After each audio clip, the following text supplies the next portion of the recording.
যোৱা 12 দিন আগত এক দেওবাৰত যোৰহাট তথা উজনি অসমলৈ নামি আহিছিল এক ভয়ংকৰ সংকট। এক মুষলধাৰ বৰষুণৰ ফলত যোৰহাট, শিৱসাগৰকে ধৰি যোৰহাট জিলাখনৰ উপকণ্ঠৰ প্ৰায়খিনি অঞ্চলতে বৰ্তমান বানাক্ৰান্ত এক পৰিৱেশ। মানুহ বহুতো বহুতো লোকৰ ঘৰ বৰ্তমানেও বানৰ কবলত আছে। মই বৰ্তমান উপস্থিত আছোঁ যোৰহাটৰ উত্তৰ পশ্চিম অঞ্চলৰ এলেংমৰা গাঁৱত। ইয়াত কেমেৰা সহযোগীয়ে দেখাব এই ঠাইখিনিত খেতি কৰি নিজৰ পৰিয়াল পোহপাল দি আছিল এক পৰিয়াল, কিন্তু বৰ্তমান বানপানীয়ে তেওঁলোকৰ এই ধান দিবৰ কাৰণে তেওঁলোকে আগফালে তেওঁলোকে নাৰ্চাৰী লগাই, তেনেদৰে সেইফালে দেখিব পোৱা গৈছে নেমু টেঙা গছকে ধৰি বিভিন্ন তেওঁলোকে গছ ইয়াত লগাইছিল। কি ক'ব, এই যি 12 দিন আগতে যি ঘটনা সংঘটিত হ'ল, বাৰুকৈ মানুহৰ ক্ষতি হৈছে, কি ক'ব? আমি নভবা নিচিন্তাকৈ যি বানৰ কবলত এলেংমৰা অঞ্চল, বিচ্ছিন্ন অঞ্চল এলেংমৰাৰ পানীৰ কবলত ককবকাবলৈ লাগিলে। আমি ভবাই নাছিলোঁ যে এনেকৈ পানী আহিব। আমি খেতিৰ কাৰণেহে গোটেই মাটি ৰেডি কৰিছিলোঁ বা কঠীয়াখিনি ৰেডি কৰিছিলোঁ। আজি 12 দিনে কঠীয়া পানীৰ তলত, আৰু মোৰ নাৰ্চাৰীখনৰ সম্পূৰ্ণ বিস্তীৰ্ণ হ'ল। আৰু চৰকাৰৰ ফালৰ পৰা এইবাৰ যি মহিলাসকলে গোটৰ পইচা পাইছিলে, সেই 10,000টো মই মাছেই জীয়াইছিলোঁ ফিচাৰীত, সেইখিনিও উটি গ'ল। লগতে মোৰ এই পলি হাউচটোত 300 জাৰবেৰা ফুলৰ খেতি আছিলে, সেইখিনিও সম্পূৰ্ণৰূপে মৰি শেষ হৈ গ'ল। আৰু এতিয়া এনেকৈ আমি এই অঞ্চলটোৰ মানুহে এতিয়া পানীৰ কবলত যথেষ্ট অসুবিধাৰ সন্মুখীন হৈছোঁ। দেখিছে আপোনালোকে সকলোখিনি। হয়, ধান কিমান মান দিয়া হৈছিলে আপোনালোকে ৰোৱাৰ কাৰণে?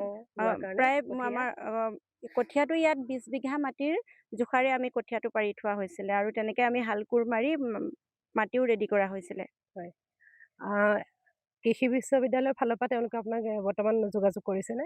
হয়, অসম কৃষি বিশ্ববিদ্যালয়ৰ ফালৰ পৰাও যোগাযোগ কৰিছে, আৰু জিলা কৃষি বিষয়াৰ অফিচৰ ফালৰ পৰাও মোৰ লগত তেওঁলোকে সহযোগত আছে বা খবৰ খাতি লৈছে, পৰিদৰ্শন কৰিছে। পৰৱৰ্তী সময়ত এতিয়া কি পদক্ষেপ লয় আৰু তেওঁলোকে জানিব।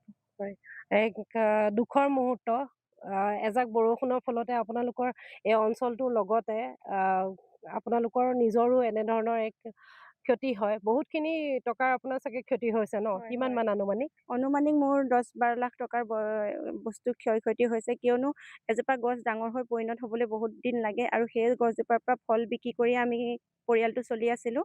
এতিয়া মই ভাবোঁ সঠিককৈ ক'বলৈ অকণমান অসুবিধা হ'ব।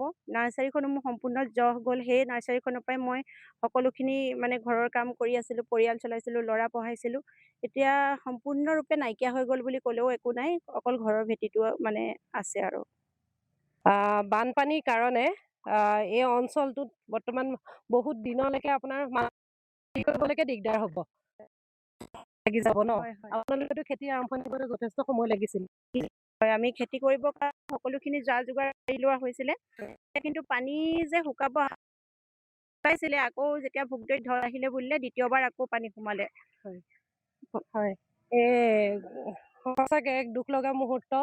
তেওঁলোকে খেতি কৰিয়ে জীৱিকা নিৰ্বাহ কৰি আছিল, কিন্তু বৰ্তমান তেওঁলোকৰ এই খেতিত দেখিব পোৱা গৈছে গোটেই পানী। তেওঁলোকৰ খেতি কিমান বছৰলৈ চাগে কৰিব নোৱাৰিব ঠিক নাই। মূল তেওঁলোকৰ আয় হিচাপে খেতিয়ে আছিল। দীৰ্ঘদিনৰ খেতিৰ লগত জড়িত হৈ এখেতে বাইদেউ আপোনাৰ নামটো? ময়ূৰী দত্ত বাইদেৱে ৰাষ্ট্ৰীয় পুৰস্কাৰো পাইছিল, কিন্তু বৰ্তমান এই যি পানী, মুষলধাৰ যি বৰষুণৰ কাৰণে তেওঁৰ খেতি বৰ্তমান এনেদৰে পানীৰ তলত। তেওঁক আহি অসম কৃষি বিশ্ববিদ্যালয়ৰ ফালৰ পৰাও বা কৃষিৰ লগত জড়িত সকলোৱে আহি তেওঁক সহায় সাৰথি কৰিছেহি। তেওঁ এই দুখৰ মুহূৰ্তত তেওঁ ওচৰত আছেহি, আশ্বাস দিছে তেওঁলোকে।